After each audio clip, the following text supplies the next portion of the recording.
bien sûr que tu peux faire des choses sans savoir que tu les fais. Tu verras, plein de choses géniales, plein de choses incroyables, des choses comme on ne peut pas les raconter parce qu'elles ne sont jamais arrivées encore. Des choses super incroyables comme de prendre un pot de fleurs sur la tête, mais le contraire. Qu'on ne peut pas imaginer comme de perdre ses parents, mais le contraire. Des choses impossibles qui arrivent, mais qui arrivent. Et attention, il faut faire très attention pour que ça arrive. Ça n'arrive pas comme ça en se regardant les ongles. Il faut que la pièce soit prête et les fleurs fraîches. N'attends pas non plus d'entendre ses pas. On n'entend jamais les pas de qui on attend. Il est là, soudain, à la porte, et si tu n'es pas prêt, il ne frappera même pas, il s'en retournera. En réalité, je crois que la plupart de ceux qui l'ont attendu ne l'ont jamais vu. Pourtant, entre ceux qui nous ont laissé le témoignage de son attente et ceux qui nous ont rendu compte de leur rencontre, personne n'a jamais pu faire la différence. Doit-on penser alors que c'est la ferveur de l'attente qui importe ? Et que là, en définitive, est sa présence ? Il est possible que la réponse soit donnée à chacun individuellement, mais en revanche, il est sûr qu'aucun n'a jamais été capable de la communiquer. Cela vient peut-être de ce que, en tout ce qui importe, la question ne s'efface jamais devant la réponse, mais devant l'évidence de son impropriété, qui devient une autre question. Il y a bien un grand jeu du monde. La preuve en est que le grand jeu du monde a une règle, c'est qu'elle change dès qu'on la découvre. Mais on ne l'invente pas.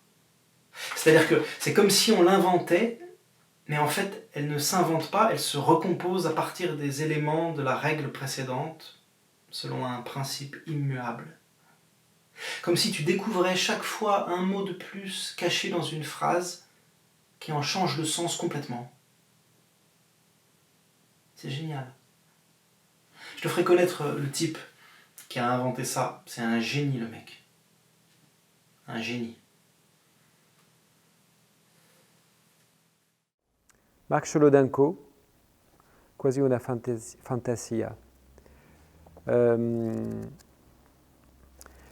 C'est un livre comme une sorte de forêt où il y a différents registres, un registre assez oral, comme celui qu'on vient d'entendre dans l'extrait, des choses très sophistiquées, très pensantes.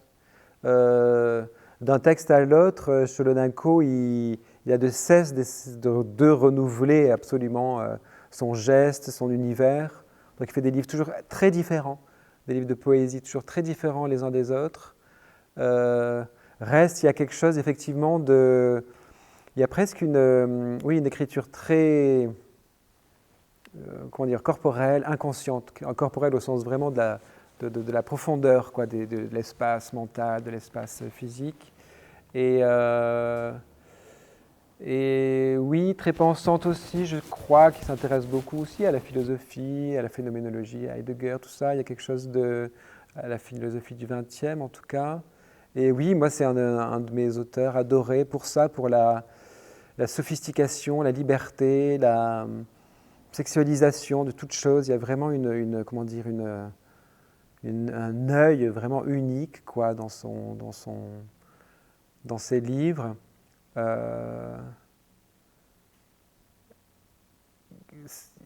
Je pense toujours à des textes écrits et reçus comme si on faisait zazen, comme si on faisait du zen, quoi. C'est-à-dire que ça demande une mobilisation mentale et d'oreille aussi très forte, une très forte mobilisation, au moins égale à celle qui a dû être nécessaire pour produire ça. Et donc voilà, c'est très spacieux, infiniment spacieux, silencieux aussi, drôle. Il n'y a jamais aucune qu'une lourdeur de pathos, quoi. C'est toujours extrêmement caressant, oui. Pas réconfortant du tout, parce que très, comment dire, très joueur, donc toujours mobile, toujours extrêmement éveillé, mais oui, dans cette espèce d'éveil presque de la méditation zen, quoi.